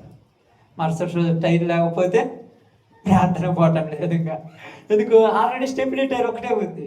ఆ స్టెప్నీ టైర్ పంచర్ పడింది, ఈ టైర్ పంచర్ పడింది, ఒక టైర్ వేసాము, అది పంచర్ పడితే అక్కడికి ప్రార్థన పోవటాను. పోయేదేమో నైట్ ప్రార్థన, మనం పగులు కాదు కదా. నైట్ ఎక్కడన్నా ఇబ్బంది అయితే పైకి కనుక్కోగానే లోపల ఉంటుంది కదా, తొందరగా ఇంటికి వెళ్ళకపోతే ఇంటికాడ ఏమవుద్దు, అదే ప్రతి ఒక్కరికి ఉండేది. ఆ నైటు ఆ ట్యూబ్ వేసుకొని వచ్చారు పాపం వాళ్ళు. వెళ్ళారు, అది కూడా ఎంత 400 ఎంత అయినట్టుంది, 450 ఎంత అయింది మనకైతే తెలియదు. ట్యూబ్ వేసుకొని వచ్చారు. వేసుకొని వచ్చిన తర్వాత బిగించుకున్నాం. ఇంటికి వచ్చిన తర్వాత ఉదయానికల్లా ఇవ్వాల్సినటువంటి డబ్బులు నా దగ్గరకు ఒక 20,000 వచ్చాయి. అప్పుడు అవసరం, అది అంతే. అవి ముందే ఉపయోగం ఏమైనా ఉందా? అది దేవుడు చేసిన కార్యం. వెంటనే రెండో ఆలోచన కూడా ఆలోచించడా, వెంటనే పోయి ముందు టైర్ తెచ్చిపెట్టాను. ఏం ఆలోచించు, డబ్బులు వచ్చినట్టు ఇవి కావాలి అవి ఇవన్నీ రెండో పాయింట్. ఫస్ట్ పాయింట్ అంది వెంటనే పోయి టైర్ తెచ్చి దానికి పెట్టాను. ఆ రోజు మేము అంబాపురం ప్రార్థన పెడుతున్నప్పుడు సంతోషంగా బాగా. అదే లేదనుకో కొద్దిగా టెన్షన్, ఏమవుతుందో, మధ్యలో కాదు ఏమన్నా అయితే ఇబ్బంది పడి. అంటే ఎందుకు చెప్తున్నానంటే దేవుని బిడ్డలకు దేవుడే సహాయం చేస్తాడని చెప్తాను. ఇప్పుడు మీకు సమస్యలు ఉన్నాయమ్మా, ఈ సమస్యలు తీర్చాలన్న తపన మీకు ఉండాలి. కుటుంబం మారాలన్న ప్రదర్శన మీకు ఉండాలి. పరిస్థితులు మారాలన్న పరిస్థితులు మీకు రావాలి. అలా వచ్చినప్పుడు కొంచెం శ్రద్ధ కలిగి ప్రార్థన చేయాలి. ఎలాంటి ప్రార్థన అంటే, మీ అందరికీ మార్కు సువార్త 5వ అధ్యాయంలో ఒక ఆమెది తెలుసుగా. 12 సంవత్సరాల నుంచి రక్తస్రావ రోగం కలిగిన స్త్రీ. ఎన్ని సంవత్సరాల నుంచి అంటమ్మా? మీ అందరికీ తెలిసి నేను కొత్త ఏం చెప్పట్లేదు. 12 సంవత్సరాల నుంచి రక్తస్రావ రోగం కలిగిన స్త్రీ ఉంది. ఏమే తనకున్నదంతా, తనకి ఎంతైతే ఉందో, బంగారం ఉండొచ్చు, ఆస్తి ఉండొచ్చు, డబ్బులు ఉండొచ్చు, వజ్ర వైడూర్యాలు ఉంటూ ఉన్నదంతా హెచ్చించి వైద్యుల దగ్గరికి వెళ్ళి ఖర్చు చేసింది. అందరూ ఏదో ఒక మెడిసిన్ ఇచ్చారు కానీ వేస్టే, తగ్గవు. ఇప్పుడు కడుపులో నొప్పి పోతే స్కానింగ్ తెస్తారు, మాత్రలు ఇస్తారు, తగ్గర. ఈసారి పెద్ద స్కానింగ్ తెస్తారు, ఇంకొక మాత్రలు ఇస్తారు, తగ్గర. ఈసారి ఇంకొక స్కానింగ్ తెద్దామంటారు. ఇవన్నీ తగ్గకపోతే ఏంటంటే మామూలు పోనీ ఊరికే నొత్తుంటాయి, పోతుంటాయి. ఎందుకంటే డబ్బులన్నీ హెచ్చించినా కూడా కొన్ని తగ్గవు. ఇసుగు పుట్టాల్సిందే, చూపించి ఉన్నదంతా హెచ్చించి నానా వైద్యులు చూసి నానా తిప్పలబడి బతుకు మీద ఆశ పోగొట్టుకొని బతుకుతున్న ఒక స్త్రీ ఆమె. ఇప్పుడు ఆ ప్రాంతంలో యేసు ప్రభు పోతున్నాడు పాపం. అక్కడ అందరూ ఏమనుకున్నారు, యేసు ప్రభు వారు గొప్ప కార్యాలు చేస్తాడు, మనలాగా నమ్మిన వాళ్ళు పాపం అందరు. ఇప్పుడు ఏమా యేసు ప్రభు దగ్గరికి రావాలంటే ఆమె యొక్క పరిస్థితి ఎలా ఉంటుంది? మీరందరూ ఇక్కడ చాలా మంది, ఎక్కువ మంది స్త్రీలు ఉన్నారు కాబట్టి మీకు తెలుసు. ఆ పీరియడ్స్ వచ్చిన సమయంలో ఆ యొక్క సిచ్యువేషన్లో ఎంత బలహీనత ఉంటుందో అది మీకు తెలుసు, చాలా మందికి తెలుసు. పాపం చాలా బలహీనత ఉంటుంది. కానీ ఆమెకు ఆ స్రావం అనేది ఆగకుండా వస్తూ ఉంటుంది. అప్పుడు బట్టలన్నీ వాసన వచ్చి శరీరం అంతా మురిగి పట్టిపోయి ఎంత శుభ్రం చేసుకున్నా కూడా ఆ వాసన, దుర్వాసన అనేది వస్తున్నప్పుడు ఆ మనిషి మధ్యలో నుంచి వెళ్ళాలని చూద్దాం. మనుషులందరినీ తప్పించుకొని వెళ్ళాలి. ఆల్రెడీ నీరసించిపోయింది, 1 రోజు 2 రోజులు 12 సంవత్సరాల నుంచి ఆ వ్యాధి ఉంది. ఈ బలహీనతలు ఏం చేస్తుంది తెలుసా? కాళ్ళ కాడ కూర్చొని కాళ్ళను తట్టుకుంటూ ఇటు తట్టుకుంటూ వెళ్ళిపోతుంది. మనం అన్నీ కరెక్ట్గా ఉంటేనే, మందిరానికి రావాలంటేనే మనం ఇబ్బంది పడతాం. ఆమె అన్ని తిప్పలబడి యేసు ప్రభు దగ్గర పోవాలని వాళ్ళు నడు జరగండి అయ్యా, ఇటు జరగండి అయ్యా, ఆ కాళ్ళు నేడుతూ ఈ కాళ్ళు నేడుతుంటే అంతమంది గుంపులో ఉన్నవాళ్ళు ఇటు కాళ్ళతో అంటారు, అటు అంటుంటారు, ఇటు అంటుంటారు. ఎవరేమనుకున్నా యేసు ప్రభువును తాకితేనే నా సమస్య తీరేది, లేకపోతే తీరదని చిన్నగా వాళ్ళ కాళ్ళ సందులో నుంచి దోగాడుకుంటూ పోయి ఆయన వస్త్రపు చింగం పట్టింది. ప్రార్థన చేసిందా మేము? ఉపవాసాలు ఏమన్నా ఉన్నదేమా? బాగా ఆలోచించండి. సంపూర్ణ రాత్రి కోరికలు ఏమైనా జరిగించిందేమో? ఆశతో దేవుని దగ్గరికి వెళ్ళింది. ఆమేన్. ఈరోజు నువ్వు దేవుని దగ్గరికి ఎలా వస్తే నీ కార్యాలు జరుగుతాయి? ఆశ ఉంది. మరి రావాలన్న పరిస్థితులు కూడా ఉండాలి కదా. ఆశ ఉంది, మరి రావద్దు. ఇప్పుడు ఆమెకు ఆశ ఉంది, ఎంతమంది అడ్డం ఉన్నారని రాకుండా ఉంటే కార్యం జరిగేదక్క. ఇప్పుడు నీకు ఆశ ఉన్నది, నువ్వేం చెప్తావు? ఈ పని ఆ పని, ఈ ఇబ్బందులు ఆ ఇబ్బందులు, ఈ పనులు ఆ పనులు, వీళ్ళు వద్దన్నారు. ఇప్పుడు వాళ్ళందరినీ ఏం చేయాలి? నువ్వు తప్పించుకొని రావాలా లేదా? ఆ తప్పించుకొని ఎప్పటిలోపు రావాలి? ఆ తప్పించుకొని ఎప్పటిలోపు రావాలి? యేసు ప్రభు పొయ్యేలోపే రావాలి. పోయిన తర్వాత వస్తే ఎంత చేసి ఆయన పోయిన తర్వాత ఉపయోగముందా? ఆయన ఉన్నప్పుడే రావాలి, ఆయన పొయ్యేలోపే రావాలి. ఇప్పుడు ఒక తీర్మానం తీసుకుంది, గట్టిగా బలమంతా నిశ్చయించుకొని తీర్మానం తీసుకొని, ఎవరు ఊసినా, ఎవరు హేళన చేసినా, ఎవరు నవ్వుకున్నా, ఎవరు అవమానించినా ఏది పట్టించుకోకూడదని గట్టిగా అట్టు ఇట్టు నడుపుతున్నామా. గుంపులు వచ్చారు, అక్కడ తండాలు ఉంది. అట్టు ఇట్టు నెట్టి చిన్నగా పోతుంది. ఒకళ్ళ ఇద్దరు అక్కడ ఉందని చెప్పండి. ఎంతమంది నెట్టాలి?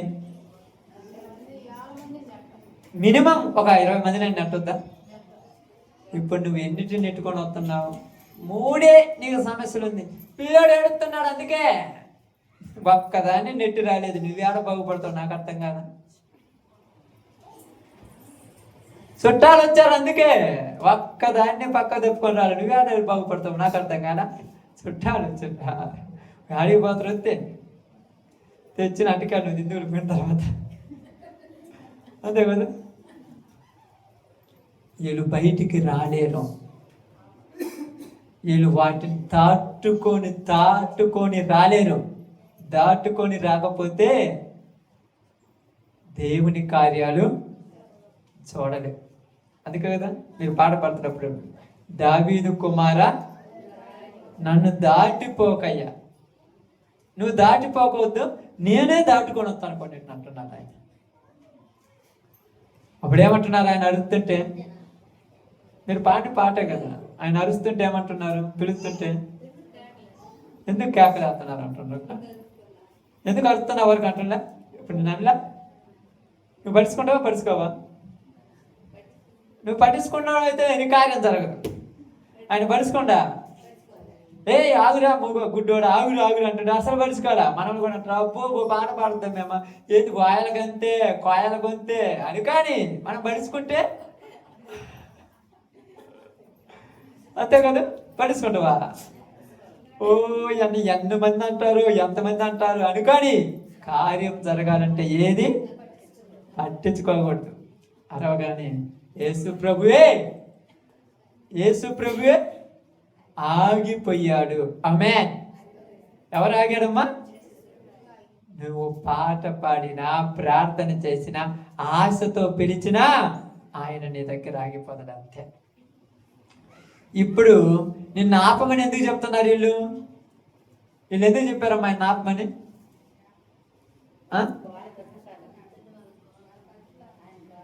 ఇంకా ఈ కళ్ళు లేని ఆయన్ను అరవకుండా ఉండమని ఎందుకు చెప్తున్నారు వీళ్ళు? అవి ఎందుకు ఆపుతున్నారు? ఆలోచించండి కొంచెం. ఈ మైండ్ ఉంది కదా, పదును పెట్టండి కొంచెం. ఎందుకు ఎన్నో అరవగాకులు అంటున్నారు? అరిస్తే ఏమవుతుంది ఆడ? అది అరిస్తే యేసు ప్రభు అంటాడు. ఇంటే ఏమవుద్ది? కార్యం తర్వాత జరుగుతుంది. ఇంటే ఏమవుద్ది? ఏందమ్మా? ఇంటే యేసు ప్రభు పోయేటువంటి పని మానుకొని మరీ ఆయన దగ్గరకు రావాలి. ఇప్పుడు ఆయన ఒక పని మీద పోతున్నాడు, పోయేవాడిని పిలితే కోపం కదా మీకు? మీ ఇంట్లో మనిషి పోతుంటాడు, తొందరగా ప్యాంట్ వేసుకుంటారు, షర్ట్ వేసుకుంటారు, బండి తీస్తాడు, సప్పా పోతున్నప్పుడు కడెక్కడ వచ్చి యాడికి అనగానే ఏంది నీ గోళ? యాడికి పోతున్నాను, వచ్చేదా కాగలేవా? నువ్వు పిలిస్తే ఎంతలా పని మీద పోయేవాడైనా ఆగి సమాధానం చెప్పాల్సిందే. ఆమేన్. ఇప్పుడు ఆయనకు సమాధానం కావాలి. నా సమస్య తీర్చి వెళ్ళిపో. అందుకు పిలుస్తున్నాడు. వీళ్ళందరూ ఏం చేస్తున్నాడు? అరవద్దు, నువ్వు అరిస్తే ఆయన ఆగిపోతాడు, నువ్వు అరిస్తే ఆయన అయిపోతాడు. ఈయన కావాల్సింది ఆయన ఆగటమే. వాళ్ళందరికీ ఆయన ప్రయాణమై పోవటం కావాలి. మా ప్రయాణం ఏంది? ఎందుకు? తొందరగా ఇంటికి పోతే ఏమో తిరగం, శిష్యులకి ఏమవుతుంది? తొందరగా ఇంటికి పోతే తొందరగా ఇంటికి పోతే భోజనం ఉంటుంది, తింటారు, శుభ్రం పడుకొని నిద్రపోతాడు. పోయిన కాడ లాగుతుంటే అంత వద్ద అప్పుడప్పుడు మీరు పాపం ఏదైనా పనిలో పోతుంటారు. పాపం కొంతమంది ఏం చేస్తారు తెలుసా? పనికి పోయినప్పుడు ఎవరిని పడుచుకోకుంటారు. కొంతమంది ఏం చేస్తారు? కనపడే వాళ్ళ మాట్లాడుతుంటారు. ఏడ కనపడతారు మా ఏమిటారు, అబ్బా ఈయనతో పోతే ఏడికి పోలేము, కనపడ్డ వాళ్ళంతా మాట్లాడుతుంటున్నారు. ఇప్పుడు వాళ్ళు పిలిచినప్పుడు నువ్వు మాట్లాడొద్దు. ఒక్కొక్కసారి వాళ్ళు పిలవకుండా నువ్వే పిలిచి మాట్లాడొద్దు. కారణం ఏంది మరి? ఆడ కార్యం జరగాలి. గుడ్డివాడు పద్యమిలాడుచున్నాడు, ఏస్తయ్యా ఏస్తయ్యా, దావీదు కుమారా దావీదు కుమారా దావీదు కుమార దావీదు కుమారని పొయ్యే కొంది కేకలేమవుతున్నాయి. దగ్గర ఉన్నప్పుడు చిన్నగానే పిలిచాడు, దూరం పోయే కొంది అంత దూరం పోయిన మనిషి ఆగి ఏందంట ఆయన రమ్మను అన్నాడు. వద్దన్న వాళ్ళు ఏం చేశారు? దగ్గరగా తీసుకొచ్చి యేసు ప్రభు దగ్గరికి వచ్చాడు. ఏం కావాలి? నాకేముందయ్యా, నా కళ్ళు చూపిస్తే సార్. దేవుడు నీ స్వరమిని ఆగిపోవాలి. ఆ గుడ్డివాడికి కళ్ళు వస్తాయని ఎవరు ఊహించాడా? కానీ మనుషులు వాళ్ళు అవుద్దా? కానీ దేవునికి సాధ్యమే. ఈరోజు నీ కుటుంబంలో ఉన్న సమస్య తీరుద్దని ఎవరు అనుకోడా. నీకు నీ భర్త అడ్డమవచ్చు, నీ భార్య అడ్డమవచ్చు, నీ తల్లిదండ్రులు అడ్డమవచ్చు, నీ అన్నదమ్ములు అడ్డమవచ్చు, నీ ఇంట్లో వాళ్ళు అడ్డమవచ్చు. ఇది జరుగుద్దని ఊహించలా. కానీ నువ్వు దేవుణ్ణి అడిగితే అందరి మైండ్ తిరిగేటట్టుగా నీ కార్యం జరిగిపోతుంది. అంతే, నీ కార్యం జరగాలి. నువ్వు కోరుకోవడం జరగాలంటే అంతే కదా. ఇష్టం లేని చేస్తున్నారు, ఇష్టం లేని ఎందుకు అంటారు? నీకు ఇష్టం ఉన్నదిగా. నీకు ఇష్టం ఉంది, దేవుడు తెలుసుకుంటే చెయ్యగలడు. ఆమె నువ్వు చెయ్యాలి, నువ్వు అడగాలి దేవుణ్ణి. అందుకే చాలా మందికి చెప్తాను నేను, ఒక్కోసారి నువ్వు దేవుణ్ణి అడుగు. దేవుడు నీ ఇంట్లో ఎవరికి ఇష్టం లేకపోయినా నీకు ఇష్టమైతే మొత్తాన్ని తిప్పి మళ్ళా నీ దగ్గర కూర్చోబెడతా. ఈరోజు మన జీవితాలు కూడా ఎలా అయిపోయాయంటే దేవునికి దూరముగా మారిపోతున్న జీవితాలకు మీకు తెలుసో తెలియదు. అవునా? ఒకసారి మీ గురించి మీరు ఆలోచించండి, ఇక్కడ మీ అందరి గురించి ఆలోచించండి. ఒకప్పుడు, ఇప్పుడు కాదు, ఒకప్పుడు ప్రారంభంలో ప్రతి ప్రార్థనలు ఉండేవాడు. ప్రతి ప్రార్థన కొరకు సిద్ధపడేదాన్ని. కనీసం సంవత్సరానికి ఒక్కసారైనా, 6 నెలలకు ఒక్కసారైనా నీ కుటుంబంలో దేవుని ప్రార్థన పడేది. దేవుని ప్రార్థన చేసుకునేవాడివి. దేవుని సేవకుని పిలిపించుకుని ప్రార్థన చేస్తుంది. కొద్ది రోజులు మారిపోయిన తర్వాత ప్రార్థన ఒక్కొక్కటి తగ్గిపోతుంది. మీకు తెలుసో తెలియదు. ఒక్కొక్క దాంట్లో ప్రార్థన తగ్గిపోతున్నారు. కుటుంబ ప్రార్థన తగ్గిపోయినాయి. తర్వాత ఏదో విజ్ఞాపన ఆన్లైన్ ప్రార్థన తగ్గిపోయినారు. తర్వాత విజ్ఞాపన ప్రార్థన తగ్గిపోతున్నారు. ఇంకా కొన్ని రోజులు ఆగితే ఆదివారం కూడా రారు మీరు. అదిశయం ఏమండి ఇది? అదిశయమా? మీరు అనొచ్చు, మేమెందుకు మానుకుంటామంటే ప్రారంభంలో ఉన్న నువ్వే కదా. మరి ప్రారంభంలో అన్నీ చేసి నువ్వు ఇప్పుడు ఎందుకు మానుకున్నావు? ఒక మనిషి మారిపోతున్నాడు అంటానికి పెద్ద కారణాలు చెప్పాల్సిన పనిలా దేవుని సేవకుడికి. దేవుని సేవకుడికి అన్ని అబ్జర్వ్లోనే ఉంటాయి. దావీదు పాపములో పడిపోతున్నాడు అంటానికి కారణము దేవునికి దూరం అవుతున్నాడు అని అర్థం. రోజు లోకానికి దగ్గర అవుతున్నావు కనుక దేవునికి దూరం అయిపోతున్నావు. మీకు తెలిసే తెలియదు. అందుకే ఇంతకుముందు ప్రార్థనకు వస్తే వాక్యం పోయినే వాళ్ళు ఇప్పుడు రాగానే నిద్రపోతున్నారు. దేవునికి దూరం అయిపోతున్నావు. నిజం, జోక్ కాదు ఇది, సీరియస్. దేవునికి దూరం అవుతున్నావు. నిన్ను వాక్యం ఆడింటే నువ్వు బాగుపడిపోయి దేవుడి కోసం నిలబడతావేమో. అందుకని శుక్రవారం అని, శనివారం అని, ఆదివారం అని ప్రార్థన కోసం ఎన్ని సమస్యలు పరుగులు తీసుకొని వస్తావు బాగా వాక్యం అంటే. అందుకని నిన్నే కొని చేసి ఏం బాదాంలే బుధవారం, ఏం బాదాంలే శనివారం, ఆదివారం బుద్ధి పెడితే పోదాం లేకపోతే లేదు. అయ్యో పోకపోతే రొట్టె రసం ఊరి తింటారని మళ్ళీ వాటి కోసం వచ్చే వాళ్ళు ఎక్కువైపోయారు. వాక్యం కోసం రావట్లేదు చాలా మంది. నిజాన్ని మాట్లాడదు, అబద్ధం అనుకుంటారా? కావాలంటే మీకు మీరు పరీక్ష చేసుకొని చూడండి. ప్రారంభంలో నువ్వు ఎంత ఆసక్తిగా ప్రార్థన అన్నావు, ఇప్పుడు నువ్వు ఎంత ఆసక్తిగా ప్రార్థన ఉంది. నీలో తగ్గిందేమిటి? ఆసక్తి. ఆసక్తి లేకపోతే ఏం జరగదని చెప్పాను. ఆమేన్. ఒకప్పుడు నిన్ను దగ్గరుండి ప్రార్థనకి తీసుకొచ్చి నిన్ను ఇంట్లో మనిషి ఎక్కడికి పోతున్నావు అని అంటున్నాడంటే ఆసక్తి నీలో తగ్గింది. వాళ్ళల్లో మార్పు రాలా. వాళ్ళు అప్పుడు అట్నే ఉన్నారు, ఇప్పుడు అట్నే ఉన్నారు. మారింది నువ్వే. అది గుర్తుపెట్టుకోండి. ఎప్పుడన్నా చాలా మంది అంటారు, ఒకప్పుడు మిమ్మల్ని వాళ్ళే కదా తీసుకొచ్చి ప్రార్థనలో కూర్చోమన్నారు, వాళ్ళే కదా ప్రార్థన చేయమన్నారు, మరి ఇప్పుడే వాళ్ళు వద్దంటున్నారంటే ఆసక్తి నీలో తగ్గింది. వాళ్ళలో తగ్గదు. వాళ్ళు ఎప్పుడు అలాగనే ఉంటారు. తగ్గింది మనలోనే. అందుకని వీళ్ళందరూ ఎన్నన్నా అరవటము పిలవటం మానుకాల. ఈరోజు నీ జీవితంలో నువ్వు ఎన్నిటికి దూరం అయిపోయావు ఒకసారి గుర్తుపెట్టుకోండి. అక్క మీకు మీరే గుర్తుపెట్టుకోండి. నాకేం చెప్పొద్దు, సంఘంతో చెప్పొద్దు. మీకు మీరే కుటుంబంలో దేవుని ప్రార్థన మర్చిపోయారా? బుధవారం ప్రార్థనలు కానీ, శుక్రవారం ప్రార్థనలు కానీ, విజ్ఞాపనలు కానీ, ఆదివారం కానీ, ఆన్లైన్ ప్రేయర్ కానీ, మీరు అన్నిటికీ దూరం అయిపోయారు. దేవుని సేవకులు మీ కుటుంబాల దగ్గరికి వచ్చుకొని ప్రార్థించడం కానీ ఎందుకు అయిపోయారంటే ఏమన్నా అనుకుంటారేమో. ఏమన్నా అనుకుంటారని గుడ్డి పిచ్చిగాడు అనుకుంటే కార్యం జరిగేదా? నువ్వు అనుకుంటున్నావు కాబట్టి కార్యాలు దూరమైపోయాయి. అంతే కదా. మనం ప్రారంభంలో ఉన్నప్పుడు ఏం చేసాం? ప్రతి వారం ఒక ఇంటి దగ్గర పోయి వద్దన్న ప్రార్థన పెట్టాం. ఇప్పుడు